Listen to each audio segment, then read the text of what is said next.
अध्याय 7वां। वार्ता जारी है। अब डलहौजी में हमारी छुट्टियों की कहानी फिर शुरू करता हूं। हमारी छुट्टियों के दिन बड़े आनंद में गुजर रहे थे। हम समझते थे कि हुजूर महाराज जी यहां कुछ आराम फरमाने आए थे, परंतु ऐसा नहीं था। यहां भी उन्हें फुर्सत नहीं मिलती थी। उनके दर्शन करने और उनसे मिलने रोज कई लोग आते थे। प्रसिद्ध अमृत धारा के मालिक पंडित ठाकुरदत्त शर्मा, जिनका डलहौजी में बंगला भी था, रोज आया करते थे। रायजादा हंसराज, जो जालंधर के एक बैरिस्टर थे और वायसराय की काउंसिल के सदस्य थे, उनकी वहां अपनी कोठी थी और वे भी अपने मित्रों के साथ कई बार दर्शन करने आ जाया करते थे। ये बैठकें बड़ी मनोरंजक और ज्ञान देने वाली होती थीं। एक बार एक मुसलमान परिवार आया जिसमें बुर्के वाली 2 महिलाएं भी थीं। उनकी बातचीत का कुछ हिस्सा मैं यहां बता रहा हूं। उन मुसलमान महिलाओं में से एक ने हुजूर महाराज जी से अर्ज की कि वे मालिक से उनकी इच्छा पूरी करने के लिए प्रार्थना करें। बाद में मालूम हुआ कि उनके पति पंजाब सरकार में मिनिस्टर बनने के उम्मीदवार थे और जल्दी मिनिस्टरों की नियुक्ति की घोषणा होने वाली थी। हुजूर ने जवाब दिया कि उन्होंने आज तक किसी चीज के लिए प्रार्थना नहीं की। उनके इस जवाब से सब लोग चकित हो गए। रायजादा हंसराज ने कहा, हुजूर, ऐसा क्यों? प्रार्थना करने की तो हर मजहब में इजाजत है। हुजूर ने पूछा, लेकिन क्या मालिक की मौज पर सब कुछ छोड़ देना बेहतर नहीं है? उससे मांगते रहने की बनिस्बत क्या यह बेहतर नहीं कि जो कुछ भी वो अपनी मौज में हमें देता है, उसमें हम संतोष करें? एक मुसलमान सज्जन ने कहा, लेकिन दुआ तो हर एक इंसान करता है। हुजूर ने जवाब दिया, मुसलमानों में भी 2 तरह के फकीर होते हैं। एक तो अहले दुआ हैं, जिनका प्रार्थना करने में विश्वास है। दूसरे हैं अहले रजा, जो अपने आप को पूरी तरह से मालिक की रजा या मौज पर छोड़ देते हैं। वे कभी किसी चीज के लिए प्रार्थना नहीं करते। वे उसके भाणे और हुक्म में रहते हैं, उसकी रजा में राजी रहते हैं। उस मुसलमान भाई ने पूछा, लेकिन प्रार्थना करने में क्या हर्ज है? हुजूर महाराज जी ने उत्तर दिया, अहले रजा वाले मानते हैं कि अगर वो मालिक इस संसार का सारा इंतजाम आप करता है और अगर वो पूर्ण ज्ञानी है, वो सब कुछ जानता है, तो क्या उसे किसी की सलाह, सुझाव या प्रार्थना की जरूरत है? या क्या वो हमारे ऐसे सुझावों को मान लेगा जो उसकी दृष्टि में गलत हैं या हानिपूर्ण हैं? क्या हमें उससे ये कहना चाहिए कि तू ये कर और ये ना कर? प्रोफेसर जगमोहन लाल ने कहा, आखिर प्रार्थना है क्या? मालिक के विवेक और दया पर अविश्वास करना ही तो है। इस पर रायजादा हंसराज बोले, असल में प्रार्थना के मूल में यही भावना है कि मालिक कहीं ना कहीं गलती कर रहा है और हम मालिक को पहले से ही चेताना चाहते हैं कि उस गलती के बुरे नतीजे हो सकते हैं। पंडित ठाकुर दत्त ने कहा, लेकिन प्रार्थनाएं तो वेदों में भी आती हैं। हुजूर महाराज जी ने फरमाया, मनुष्य को मालिक से केवल दया मेहर और अपने गुनाहों की माफी के लिए ही प्रार्थना करनी चाहिए। हम दुनिया की छोटी छोटी और नाशवान चीजों के लिए प्रार्थना क्यों करें? मौलाना रूम कहते हैं, मालिक से खुद मालिक के सिवाय और किसी चीज की मांग मत करो। दुनियादारी की बेकार की मांगों से अपने दिल को मैला ना करो। गुरु नानक देव जी कहते हैं, उस मालिक से नाम के सिवाय और कोई चीज मांगना दुख और मुसीबतों को बुलाना है। रायजादा बोल उठे, प्रार्थना का यह पहलू तो हमारे लिए बिल्कुल नया है। हुजूर महाराज जी ने कहा, दुनिया वाले बड़ी अजीब अजीब प्रार्थनाएं करते हैं। कुछ दिन पहले मुझे एक साहब की चिट्ठी मिली जिसमें उन्होंने मुझसे उनकी पालतू बीमार बिल्ली के लिए प्रार्थना करने का आग्रह किया था। ये आग्रह किसी नादान लड़की या किसी भोले भाले देहाती का नहीं था। चिट्ठी लिखने वाले एक पढ़े लिखे सभ्य यूरोपियन सज्जन थे। लोग अपने कुत्ते बिल्ली, घोड़े, गाय, गिलहरी के लिए प्रार्थना करने का अनुरोध करते हैं। इसका क्या मतलब होता है? वे ये जानते हैं, और कम से कम सत्संगी तो सब जानते ही हैं, कि तमाम तकलीफें और बीमारियां जीवों के पिछले कर्मों के अनुसार आती हैं, और कर्मों का ये कर्ज चुकाना ही पड़ता है। काल तो अपने कर्ज की पाई पाई वसूल करता है, और अगर वो जीव से वसूल नहीं कर पाता तो उसके कर्मों के बोझ को अपने ऊपर लेने वाले सतगुरु से लेता है। सत्संगी इस बात को अच्छी तरह जानते हैं, फिर भी वो चाहते हैं कि चाहे उनके सतगुरु को दर्द सहना पड़ जाए, लेकिन उनके कुत्ते और बिल्ली बच जाएं। क्या इसका ये मतलब नहीं हुआ कि वे अपने सतगुरु से ज्यादा अपने कुत्ते बिल्लियों को प्यार करते हैं, और इस पर दावा करते हैं कि वे अपने सतगुरु को कुल मालिक परमात्मा मानते हैं? पंडित ठाकुर दत्त ने पूछा, तो क्या प्रार्थना करनी ही नहीं चाहिए? हुजूर ने उत्तर दिया, नहीं, प्रार्थना के अपने फायदे हैं। ये मनुष्य को नम्र बनाती है और उसके घमंड और अहंकार को दूर करती है। मनुष्य की बेबसी और लाचारी को उसके सामने प्रकट करके ये मनुष्य को भक्ति, पवित्रता तथा ईश्वर परायणता प्रदान करती है। हमारा संपूर्ण जीवन ही प्रार्थना में होना चाहिए। ऐसी प्रार्थना हमारा हृदय शुद्ध कर देती है, लेकिन हमें सांसारिक पदार्थों के लिए प्रार्थना नहीं करनी चाहिए। मुसलमान सज्जन ने निवेदन किया, हुजूर, क्या आप हमें एक अच्छी प्रार्थना का नमूना बताएंगे? जवाब में हुजूर महाराज जी ने कुछ ऐसे फरमाया, मेरे मालिक, मैं बिल्कुल नादान हूं। मैं नहीं जानता तुझसे क्या मांगूं।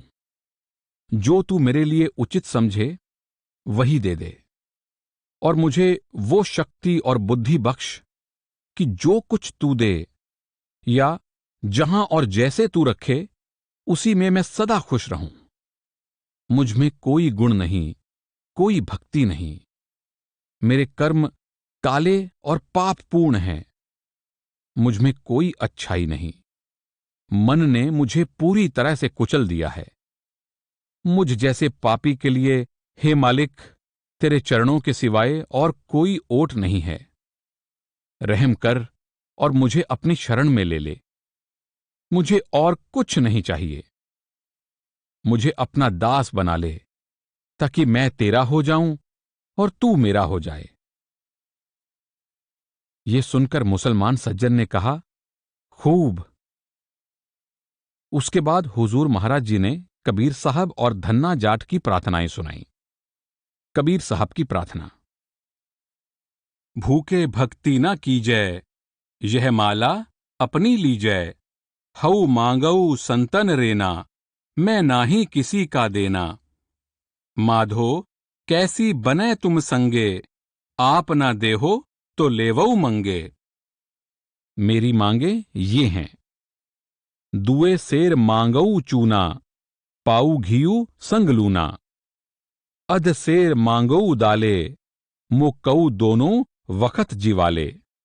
खाट मांगऊ चौपाई, सिरहाना अवर तुलाई। ऊपर कऊ मांगऊ खींधा, तेरी भक्ति करे जन थींधा।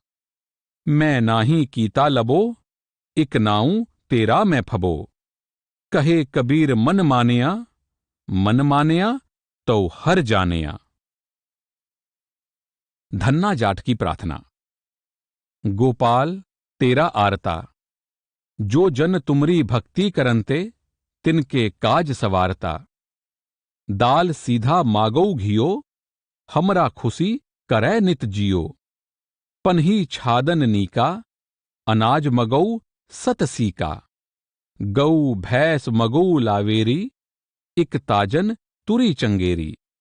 घर की गीहन चंगी, जन धन्ना लेवै मंगी। हुजूर ने कहा, इन प्रार्थनाओं का आशय ये दिखाना है कि हमारी जरूरतें कितनी कम हैं और हम मांगते कितना अधिक हैं। पंडित ठाकुर दत्त ने कहा, पर जो कुछ हम मांगते हैं वो मिलता तो नहीं है। हुजूर ने जवाब दिया, मालिक हमें सब कुछ दे सकता है और देता है, पर सवाल यह है कि हमें मांगना क्या चाहिए। मैं इस संबंध में अपना खुद का एक अनुभव सुनाता हूं। मैं तब नौकरी में था और मरी पहाड़ में मिलिट्री सब डिवीजन का इंचार्ज था। मरी एक महत्वपूर्ण मिलिट्री स्टेशन था और वहां पानी पहुंचाने के लिए सरकार ने एक बड़े पैमाने पर योजना बनाई थी। इसमें बहुत दूर से पानी लाने की योजना थी और इसके लिए बड़ी मजबूत और सख्त चट्टानों में से पाइपलाइन डालनी थी। ये काम मुझे सौंपा गया। पहले महीने के अनुभव से ही यह मालूम हो गया कि अगर इन चट्टानों को छेनी और दूसरे छोटे औजारों से काटा गया तो इसमें समय बहुत लगेगा और सरकार ने जो रकम और समय निश्चित किया है उसमें यह काम नहीं हो पाएगा। 1 महीने में हम करीब 2 फरलांग ही आगे बढ़ पाए और सरकार द्वारा मंजूर रकम का 1/4 हिस्सा खर्च हो गया। मैंने ये बात अपने बड़े अफसरों को बताई और उनसे इस काम को बारूद की सुरंग के जरिए पूरा करने की इजाजत मांगी। ये इजाजत मिल गई और काम तेजी से चलने लगा। जब हम आखिरी मील पर आए तो वो रास्ता शहर के उस भाग से होकर गुजरता था जहां पर यूरोपियन लोगों के बंगले थे और हमारी पाइपलाइन को उस सड़क के नीचे से जाना था जिस पर यूरोपियन लोगों की दुकानें और एक बड़ा गिरजाघर था। दुकानदारों और पादरियों ने सरकार को नोटिस दिया कि यदि विस्फोट से उनकी संपत्ति को कुछ नुकसान हुआ, अगर खिड़कियों का एक शीशा भी टूटा तो सरकार को उसका हर्जाना अदा करना पड़ेगा।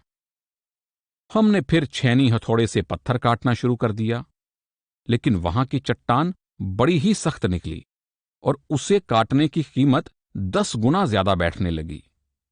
सरकार के सामने एक बड़ी उलझन पैदा हो गई। बड़े बड़े अफसरों की बैठक बुलाई गई, लेकिन उन्हें इस समस्या का कोई हल ना मिला।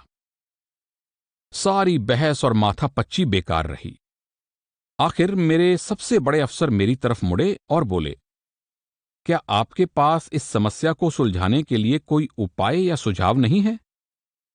मैंने उनसे कहा कि अभी अभी मुझे एक बात सूझी है और अगर आप मुझे लकड़ी के 200-400 स्लीपर खरीदने की इजाजत दे दें तो मैं ये काम पूरा कर सकूंगा।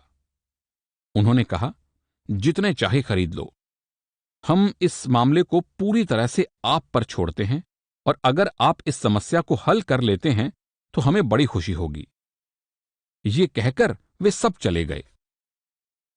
चट्टान के सिरे पर लकड़ी के 2-3 भारी स्लीपर रखकर मैंने फिर विस्फोट का काम शुरू किया। मेरी जुगत सफल रही और हम अच्छी तरह आगे बढ़ने लगे। शुरू शुरू में सारा काम मैं खुद देखता था और अपने मातहतों पर छोड़ने का साहस नहीं करता था। मेरे मातहत और मजदूर बड़ी बड़ी दुकानों वाले भाग तक पहुंचते पहुंचते इस काम में होशियार और निपुण हो गए और मैं उनकी ओर से आश्वस्त हो गया। एक दिन सुबह जब ठीक गिरजाघर और सबसे बड़ी अंग्रेजी दुकान के बीच में काम चल रहा था, मेरा नौकर मेरे लिए दूध लेकर आया। उस दिन सुबह मैं रोज से जल्दी चला आया था। उस वक्त नाश्ता तैयार नहीं था, इसलिए मैं नौकर से कह आया था कि मेरे लिए दूध मौके पर ही ले आए। मैंने अपने आदमियों को पहले से रखे हुए विस्फोटकों को छोड़ने के लिए कहा और दूध पीने के लिए कुछ मिनटों के लिए वहां से एक और आ गया। जब मैं वापस आया तो देखा कि विस्फोट सफलतापूर्वक हो गया था। उसके बाद मैंने कहा कि चलो अब बचे हुए 2 विस्फोटकों पर भी स्लीपर लगा दें। मेरे ओवरसीयर ने कहा, लेकिन साहब हम तो पहले ही उसमें पलीता लगा चुके हैं। पलीता लगा दिया? हे मालिक, उन पर तो स्लीपर लगाए ही नहीं थे। तुम सर्वनाश करवाओगे, मैंने कहा। उस समय एक पल भी बर्बाद नहीं किया जा सकता था। मैं उन दोनों विस्फोटकों की ओर दौड़ा जिनमें आग लगा दी गई थी।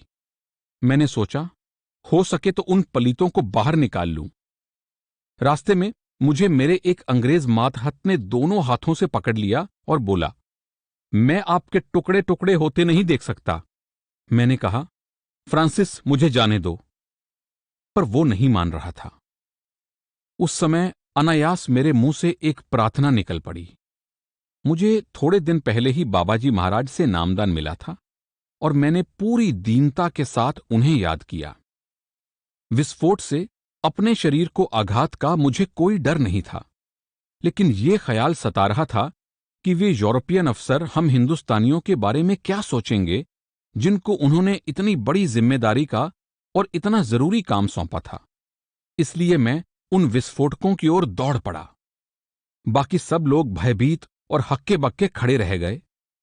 वे मेरी सुरक्षा और सलामती के लिए चिंतित थे, क्योंकि मेरे साथी और मातहत मुझे बहुत चाहते थे। उन पलीतों यानी फ्यूज को निकालने पर मालूम हुआ कि केवल 1/4 इंच जलने के बाद वे बुझ गए थे। कैसे बुझे, ये मैं आज तक नहीं जानता। उनमें कोई खराबी भी नहीं थी, क्योंकि जब दोबारा काम में लाए गए तो वे कारगर हुए।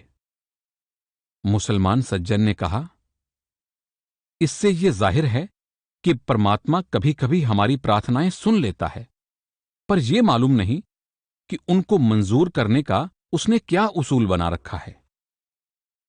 हुजूर मुस्कुराए और बोले, हमारी आंखें तो केवल मौजूदा बातों को ही देख सकती हैं, लेकिन परमात्मा सर्वशक्तिमान और त्रिकालदर्शी है।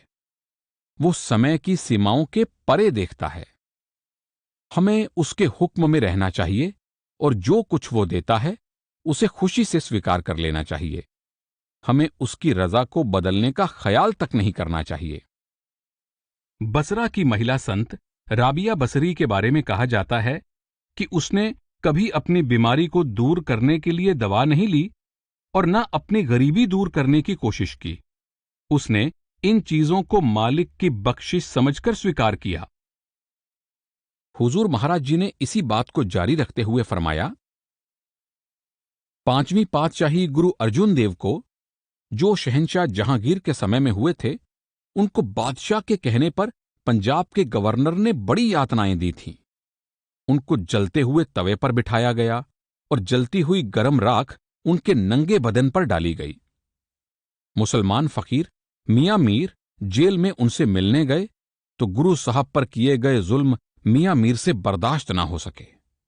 उन्होंने गुरु अर्जुन देव जी से कहा कि अगर आप इजाजत दें तो मैं इन जल्लादों और इनके जुल्मों के साथ साथ इस सारे लाहौर के इलाके का नामो निशान मिटा दूं।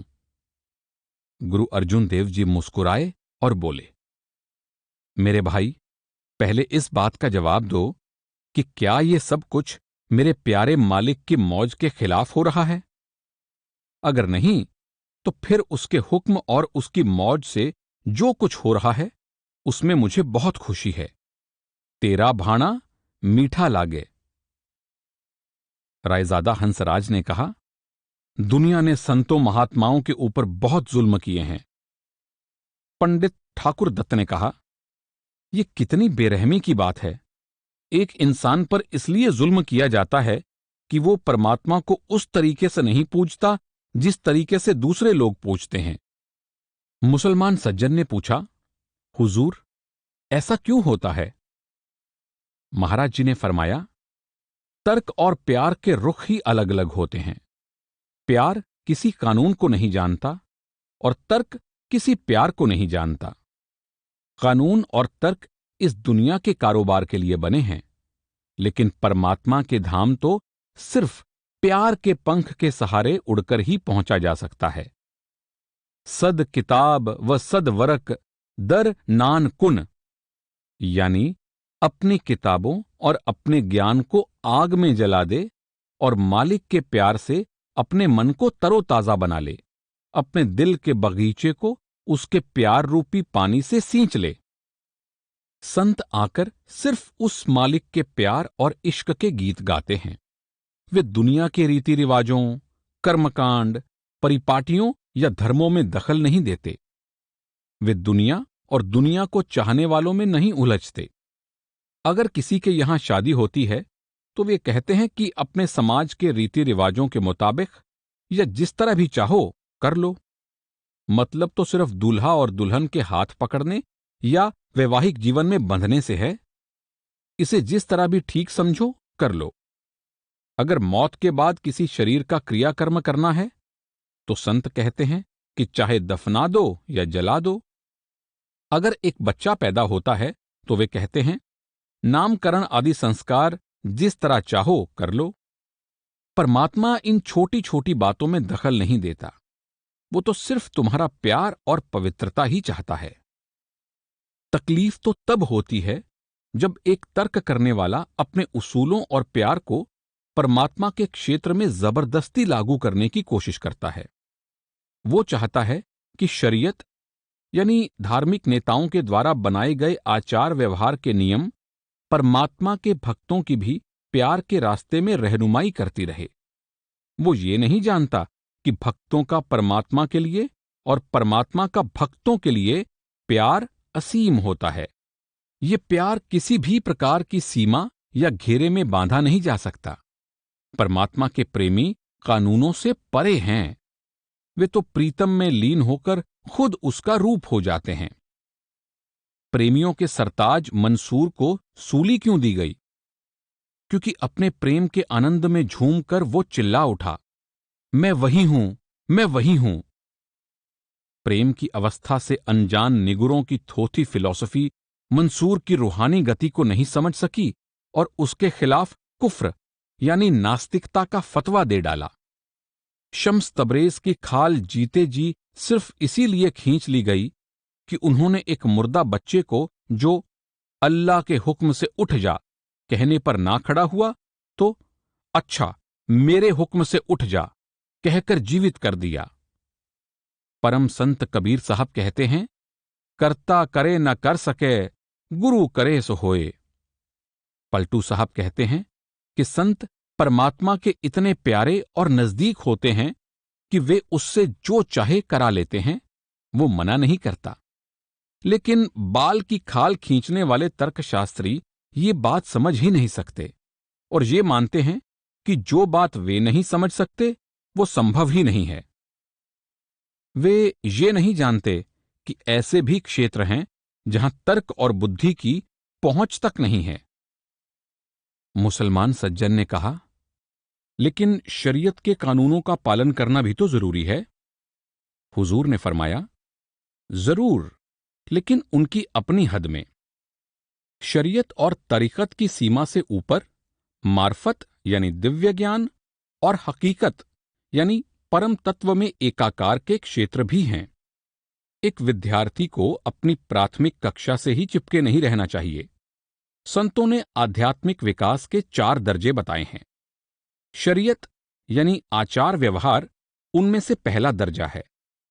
लेकिन एक सदाचार पूर्ण जीवन बिताना ही तो आखिरी मंजिल नहीं है। उसके बाद जिज्ञासु तरीकत यानी अभ्यास के मार्ग की अवस्था में आता है। उसे एक सच्चा गुरु ढूंढना पड़ता है और उसकी रहनुमाई में रूहानी अभ्यास करना पड़ता है, जिससे वो मालिक के महल के दरवाजे तक पहुंच सके। तीसरी अवस्था मार्फत कहलाती है, जिसमें उसे दिव्य ज्ञान की प्राप्ति होती है। चौथी अवस्था हकीकत है, जिसमें आत्मा परमात्मा से मिलकर एक हो जाती है। अब बताइए, कौन हमेशा के लिए अपने पहले दर्जे में ही पड़ा रहना चाहेगा, जबकि उससे ऊपर के दर्जों का पता हो और वो जानता हो कि रूहानी तरक्की के लिए ये ऊपर के दर्जे बहुत जरूरी हैं? मुसलमान सज्जन ने पूछा, क्या यही आपका भी रास्ता है? हुजूर ने जवाब दिया, संतों का मार्ग हमेशा एक ही रहा है, चाहे वे किसी भी जाति, देश या धर्म में क्यों ना आए हों। ये हर एक युग और समय के लिए समान है। ये किसी मनुष्य की रचना नहीं है जिसमें कुछ घटाया बढ़ाया या रद्दोबदल किया जा सके। ये तो मालिक का बनाया हुआ है और मनुष्य सृष्टि के साथ ही बना है और हर समय में और हर मनुष्य के लिए एक सा है। मुसलमान सज्जन ने पूछा, हुजूर, आपके रूहानी अभ्यास का मुसलमानी नाम क्या है? हुजूर महाराज जी कुछ मुस्कुराए और बोले, मुसलमान संत इसे सुल्तान उल अज़कार कहते हैं, जिसका अर्थ है अभ्यासों का बादशाह। उसके बाद उस मुसलमान सज्जन ने कहा, हिंदुओं का ये पुनर्जन्म का उसूल मुझे अच्छी तरह समझ में नहीं आता। हुजूर ने फरमाया, मैं थोड़े से शब्दों में इसे समझाने की कोशिश करता हूं। इस संसार में हमारी इच्छाएं ही हमारे जन्म और पुनर्जन्म का कारण होती हैं। कुदरत का कानून है, जो मांगोगे वो मिलेगा। हमारा जीवन हमारी इच्छाओं और लालसाओं के अनुसार गढ़ा जाता है। जो भी इच्छा हम करते हैं, कुदरत उसे पूरा करने की व्यवस्था करती है। हमारा जन्म, जन्म का स्थान, परिवार और दूसरे हालात जिनमें हमें जन्म लेना पड़ता है, सब इसी कानून के अनुसार हमेशा से बनते आ रहे हैं। जहां आशा तहां वासा, जहां हमारी कामनाएं हैं वहीं हम खींचे चले आते हैं। सांसारिक पदार्थों के प्रति हमारा मोह और प्यार ही हमें बार बार खींचकर यहां ले आता है। जितना तीव्र हमारा मोह और हमारी इच्छाएं होती हैं, उतनी ही जल्दी हम अपनी इच्छा के पदार्थ को पा लेते हैं। हमारी इच्छाएं तो पूरी होकर रहेंगी, लेकिन ये जरूरी नहीं कि वे इसी जन्म में पूरी हों। हो सकता है किसी खास इच्छा को पूरी करने के लिए इस जन्म में परिस्थितियां अनुकूल ना हों। इसलिए वो इच्छा हमारे अंतःकरण यानी हमारे मन का वो सूक्ष्म भाग जो हमारी इन इच्छाओं को दर्ज करता रहता है, उसमें दर्ज कर ली जाती हैं और कुदरत इसे पूरा करने की व्यवस्था शुरू कर देती है। लेकिन उसे पूरा करने के लिए समय चाहिए। उस इच्छा का पूरा होना इस पर भी निर्भर करता है कि हमारी इच्छा कैसी है और कितनी तीव्र या हल्की है। अगर हमारा मौजूदा शरीर उस इच्छा को पूरी करने के लायक नहीं है, तो हमें दूसरा शरीर दिया जाएगा जिसमें हमारी अपूर्ण इच्छाएं पूरी हो सकें। मान लें एक नौजवान विवाहित औरत बिना संतान के मर जाती है। वो उम्र भर संतान के लिए दुआएं मांगती रही थी, इसलिए उसकी इस तीव्र इच्छा का भार मरते समय उसके अंतर में बना रहा। कुदरत उसे ऐसा शरीर यानी किसी मादा जानवर का शरीर देगी कि उसको हर 6-6 महीने में एक साथ 6-6 बच्चे होते रहें। कुदरत बड़ी बेरहम और सख्त है। शरीर और शक्ल का उसके आगे कोई महत्व नहीं। वो तो सिर्फ इस बात पर ही ध्यान देती है कि अंतःकरण पर क्या इच्छाएं दर्ज हैं और किस प्रकार के शरीर में वो पूरी हो सकती हैं। हमारे अंतःकरण पर अंकित ये इच्छाएं हर जन्म में हमारे साथ जाती हैं। मुसलमान सज्जनों में से एक ने कहा, कुदरत का एक इंसान को आदमी के चोले से जानवर के चोले में ले जाना तो बड़े ही जुल्म की बात मालूम देती है। हुजूर महाराज जी ने उत्तर दिया, दरअसल कुदरत बहुत ही सख्त है। कुदरत के जैसी कठोरता और सख्ती आपको दुनिया की किसी भी हुकूमत या सरकार में नहीं मिलेगी। लेकिन क्या यह सही नहीं है कि कभी कभी मनुष्य का व्यवहार इतना खराब होता है जितना एक जानवर का भी नहीं होता। अगर कुदरत ऐसे जीव को नीचे की योनियों में भेजती है जिनमें उसे अपने कर्मों का फल भोगने और उससे अनुभव प्राप्त करके भविष्य में सुधरने के लिए सही वातावरण मिलता है, तो क्या ये उचित नहीं है? पुनर्जन्म के इस कानून के साथ कर्मों का कानून भी जुड़ा हुआ है। जैसा बोओगे वैसा काटोगे, जैसा करोगे वैसा भरोगे। कर्मों का कर्ज और बदला तो चुकाना ही पड़ेगा। पिछले कर्मों का खाता हर जन्म के साथ जाता है। मान लीजिए आपने अपने लड़के को स्कूल में भर्ती करा दिया है और वो रोज स्कूल जाता है और कड़ी मेहनत करता है ताकि साल के अंत में उसका शिक्षक उसे अगले दर्जे में चढ़ा दे। लेकिन अगर वो अपना पाठ याद नहीं करता, रोज स्कूल नहीं जाता और बुरी संगति में इधर उधर घूमता रहता है और उस क्लास में रहने की योग्यता को भी खो देता है, तो क्या ऐसी हालत में शिक्षक द्वारा उसे वापस निचले दर्जे में डाल देना क्या उचित नहीं होगा? इसी तरह संसार भी एक बहुत बड़ा स्कूल है जिसमें परम पिता ने हमें कुछ सीखने अर्थात आत्मज्ञान प्राप्त करने और सत्य को पहचानने के लिए भेजा है। इस संसार रूपी स्कूल में भी बहुत से वर्ग और दर्जे हैं। अगर हम अपने जीवन में वो सबक सीख लेते हैं जिसे सीखने के लिए इस स्कूल में भेजे गए हैं, अर्थात अपने आप को और अपने मालिक को पहचान लेते हैं, तो निश्चित ही हम ऊंचे दर्जे में यानी ऊंचे आध्यात्मिक मंडलों में चढ़ा दिए जाएंगे। लेकिन अगर हम अपना सबक सीखने की बजाय उस सबक को भी भुला देंगे जो हमने पिछले दर्जे में सीखा था, अर्थात हम मनुष्य होते हुए भी पशुओं जैसे काम करने लगेंगे, तो अवश्य ही हम दोबारा पशुओं के दर्जे में पहुंच जाएंगे। याद रखिए, कुदरत फिजूल खर्च नहीं है। वो जीव को वही देह देती है जिसमें वो अपनी अधूरी लालसाओं को ठीक से पूरा कर सके। अगर मनुष्य जन्म में जीव को ऐसी इच्छाएं और लालसाएं होती हैं जो पशुओं के समान हों, तो गिरकर वो अगला जन्म पशुओं की योनि में पाएगा